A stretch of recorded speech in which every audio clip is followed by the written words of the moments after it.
Hello and welcome to Science Monitor, a program where we get you all the latest developments in the field of science and technology in and around the country. I'm Aishwarya Kapoor with you.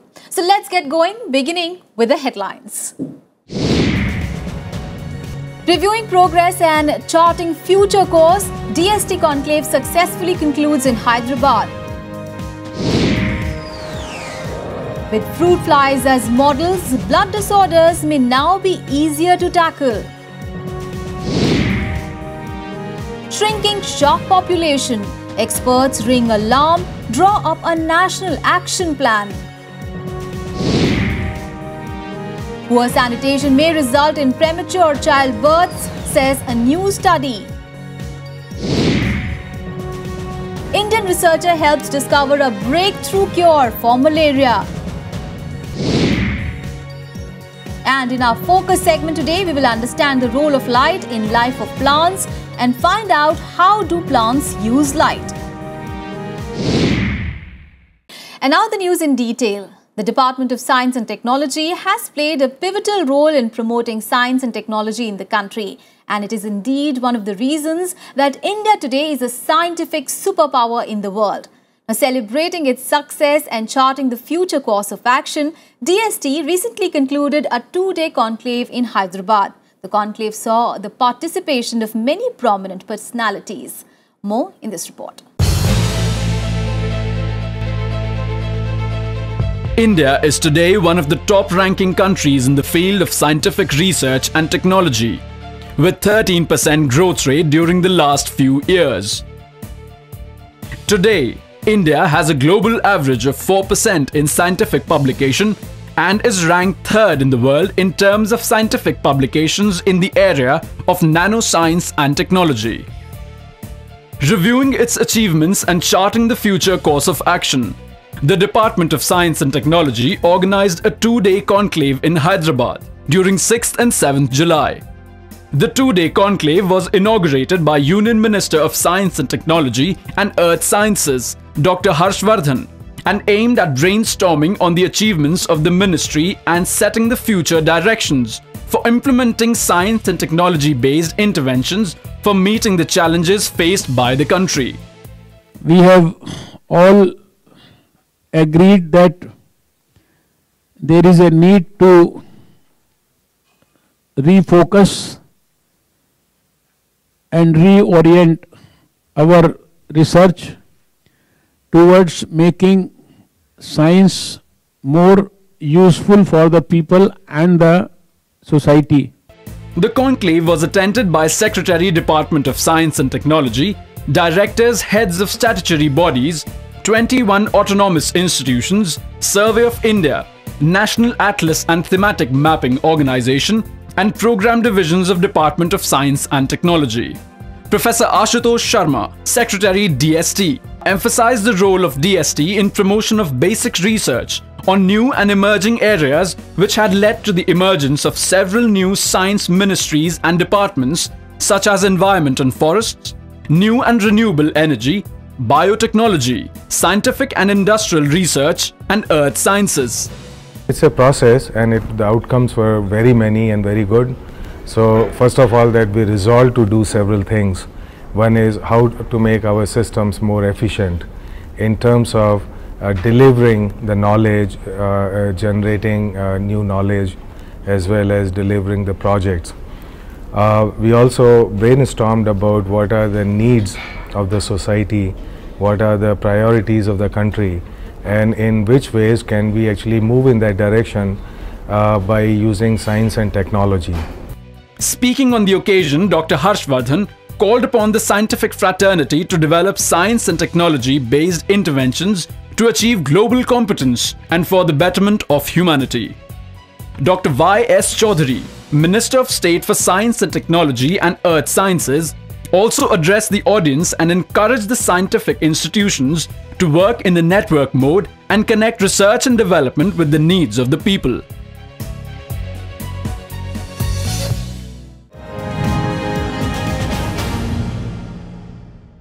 Blood disorders are often related to bone marrow, but it is hard to probe human marrow and study these disorders. But now, understanding and managing blood-related disorders will be much easier with fruit flies as models. A group of scientists have deciphered the mechanism of red blood cell formation in adult fruit flies, a process similar to what happens in a human body. Take a look.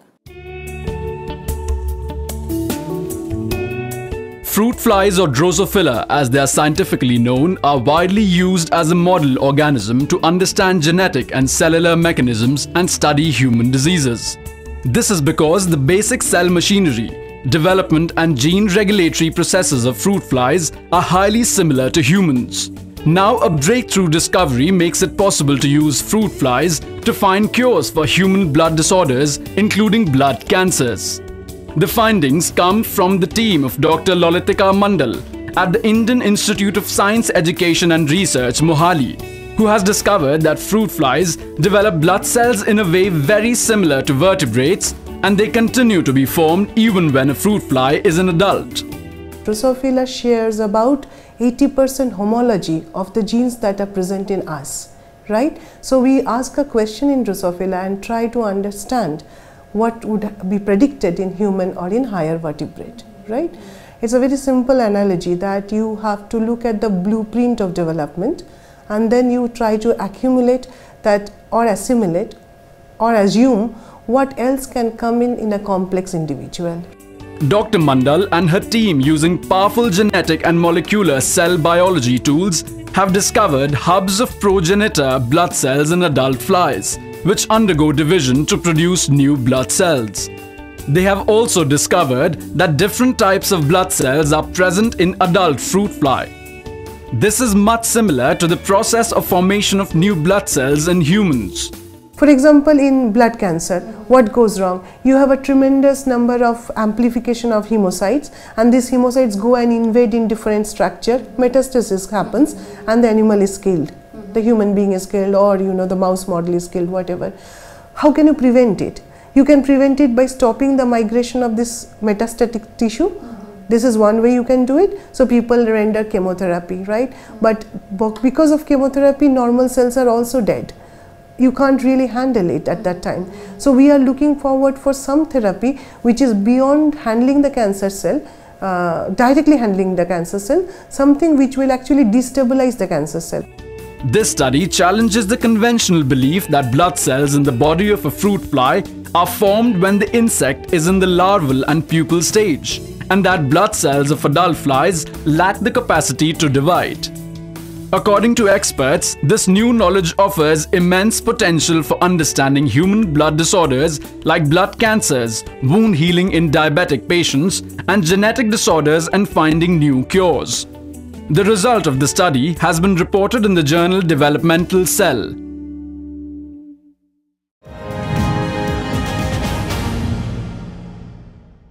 Their large and powerful bodies and sharp teeth fail in front of human-designed mechanized fishing equipments. This is the reason why, despite being one of the most powerful species, sharks in oceans are decreasing rapidly. The rapidly shrinking number may adversely affect the marine ecosystem. Now, foreseeing the peril, experts have now drawn an action plan to save the sharks. Let us see this report. Sharks, a species estimated to be 400 million years old. One of the most aggressive and powerful organisms inhabiting the oceans. The sharks are, however, today facing the threat of extinction worldwide. About 160 species of sharks are known to occur in Indian waters, which includes species like requiem sharks, hammerheads, threshers, mackerel sharks, bamboo sharks, and hound sharks. However, experts are concerned at the fast pace at which the number of sharks are decreasing. The increasing demand for sharks in international markets, along with mechanized fishing, which leads to sharks being landed as bycatch, are the major factors behind this dwindle. Biological features like slow growth, late maturation, and low reproduction rates give shark species less time to recover. Estimates show that there has been more than 64% decline in the shark landings in the country from 1985 to 2013. Now, in a major step towards saving the dwindling number of sharks, the Central Marine Fisheries Research Institute, Kochi, has drawn up an action plan, Guidance on National Plan of Action for Sharks in India. The NPOA plan calls for strengthening of database on fishery, abundance and biology of sharks, utilization and market channels and trade. The report, in line with the International Plan of Action for Conservation and Management of Sharks, developed by the Food and Agriculture Organization, proposes undertaking coordinated, need-specific research and development programs with improved coordination and consultation and review of existing conservation and management measures.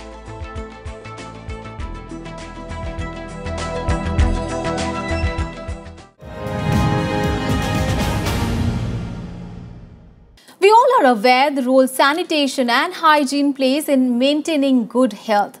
While some of the most dangerous diseases like infectious hepatitis and polio are linked to poor sanitation, a scientist now says that it may also be a factor behind preterm births and pregnancy complications. Here is more. Sanitary practices have been linked to health in many ways. From causing mild to severe infections like cholera, typhoid and jaundice, poor sanitary practices are known to be one of the major causes of infant and child mortality in the nation. Now, a shocking study reveals that poor sanitation may also affect pregnancy and result in premature childbirths. The findings come from a study conducted by a team of researchers from the Asian Institute of Public Health, Bhubaneswar, under the leadership of Dr. Bijaya K. Padhi. The study was conducted on a group of 670 pregnant women from 2 rural areas of Odisha. Findings based on the sanitary practices adopted by these women throughout their pregnancy and labor indicates that compared to women who used a latrine, women who defecated in the open faced a significantly greater risk of getting adverse pregnancy outcomes and preterm births. The results of the study that have been published in the journal PLOS Medicine clearly indicate that sanitation is an important dimension of women's health.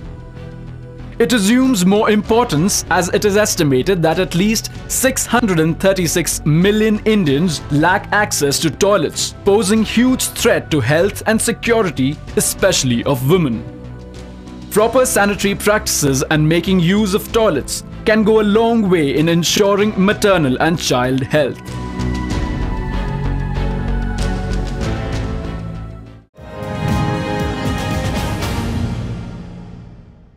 Malaria.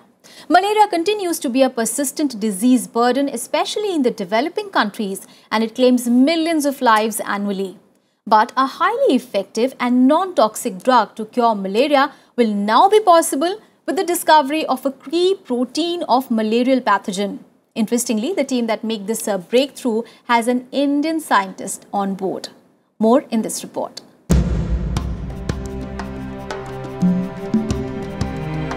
Malaria, caused by the pathogen called Plasmodium falciparum, a much dreaded disease across the world.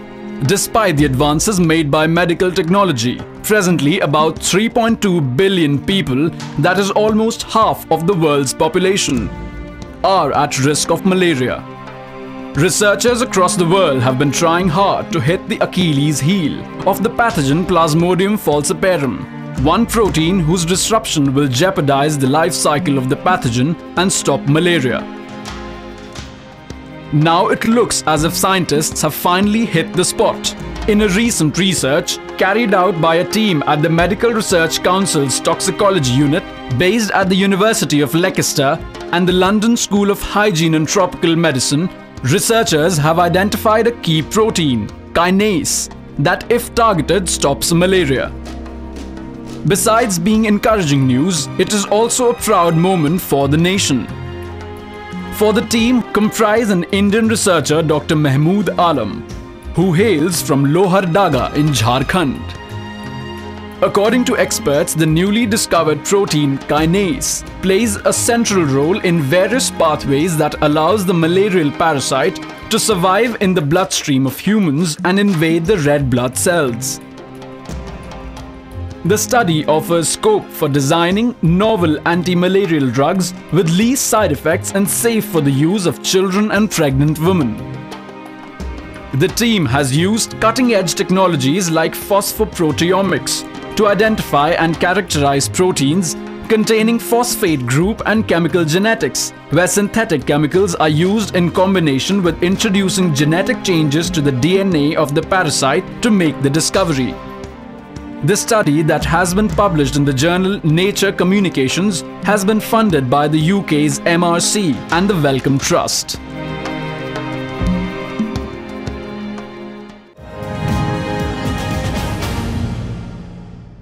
Well, we'll take a very short break here. Many more interesting science news are lined up on the other side, so stay with us.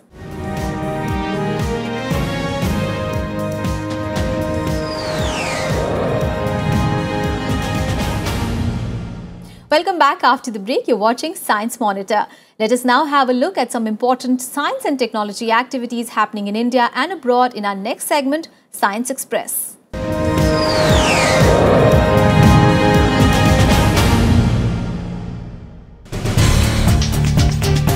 Undertaking the heaviest ever commercial mission in its history, ISRO and its commercial arm Antrix on July 10th launched the Polar Satellite Launch Vehicle C-28, carrying 5 foreign satellites from the Sriharikota spaceport. This was the 13th flight of PSLV and it carried a total weight of 1,440 kilos. The satellites carried by PSLV included 3 identical DMC-3 optical Earth observation satellites built by Surrey Satellite Technology Limited, United Kingdom, and 2 auxiliary satellites, that is, CBNT-1, a technology demonstrator Earth observation microsatellite built by SSTL, and D-Orbit Sail, a technology demonstrator nanosatellite built by Surrey Space Centre of UK.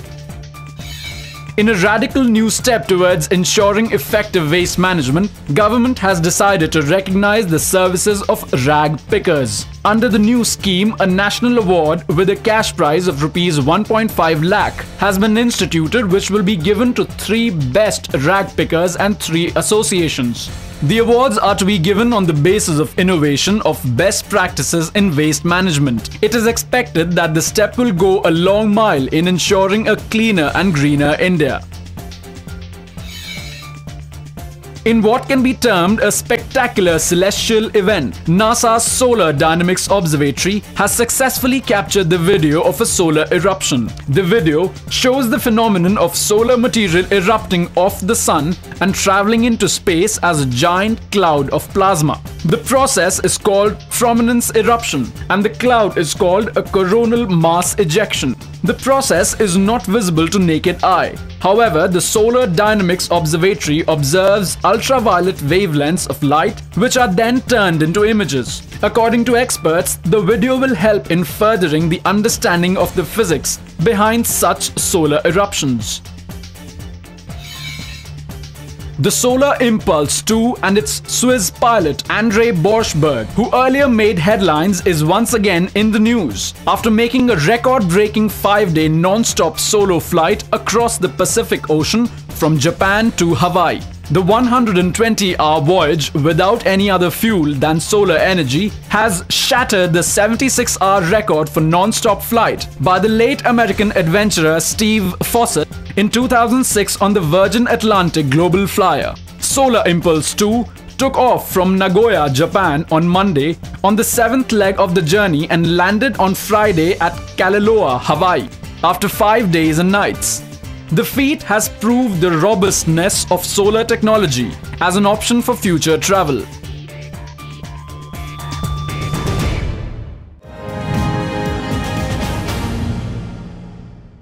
While light plays an important role in maintaining human health, it is also crucial for the survival of plants. Besides utilizing light to prepare their own food through the process of photosynthesis, there exist many other light-dependent processes in plants. In today's In Focus segment, we will talk about the importance of light in the life of plants.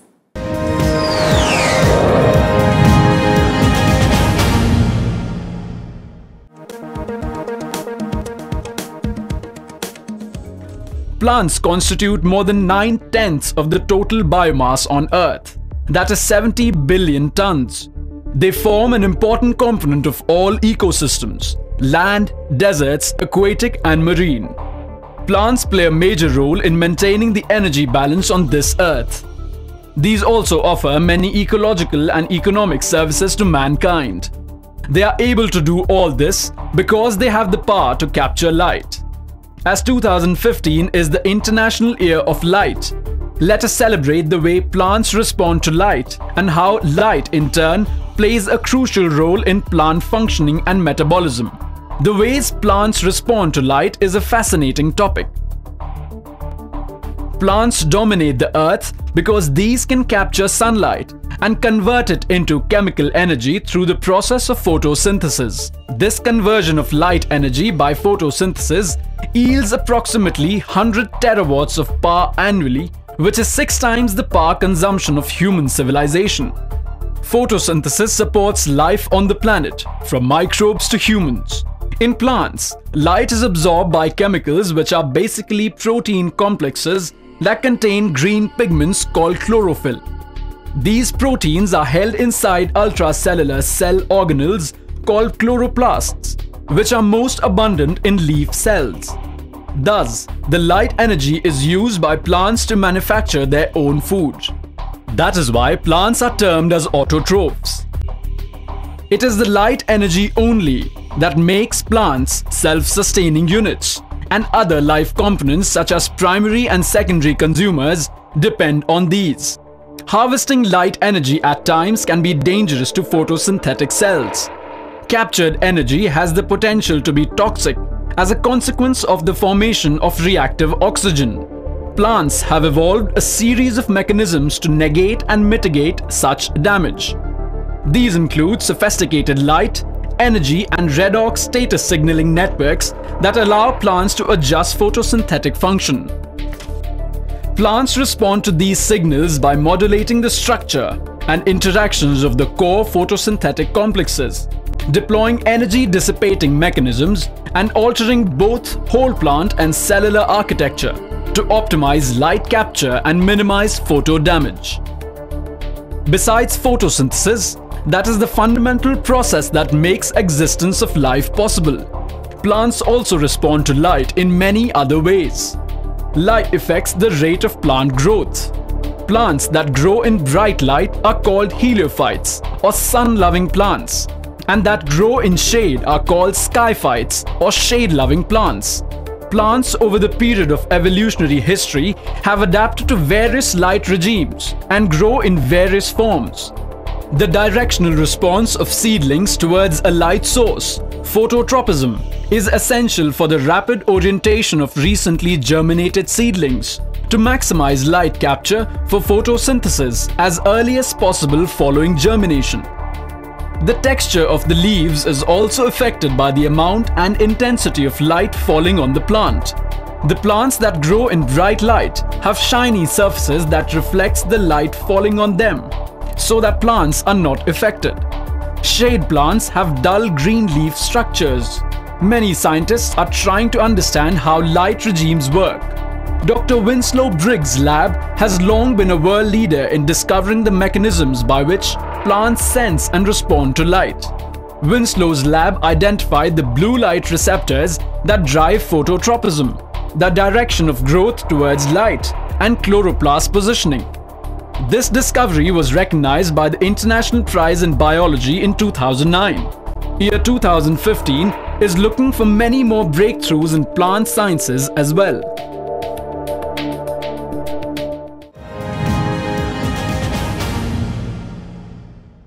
Well, that is all for this episode of Science Monitor. Do send us your feedback and your suggestions on our program. Our email ID is news@vigyanprasar.gov.in, or just write into us at Vigyan Prasar C24, Qutub Institutional Area, New Delhi 110016. Well, that is all for today. Don't forget to tune in next week, same day, same time, for all the interesting science stories in Science Monitor. Till then, bye-bye and take care.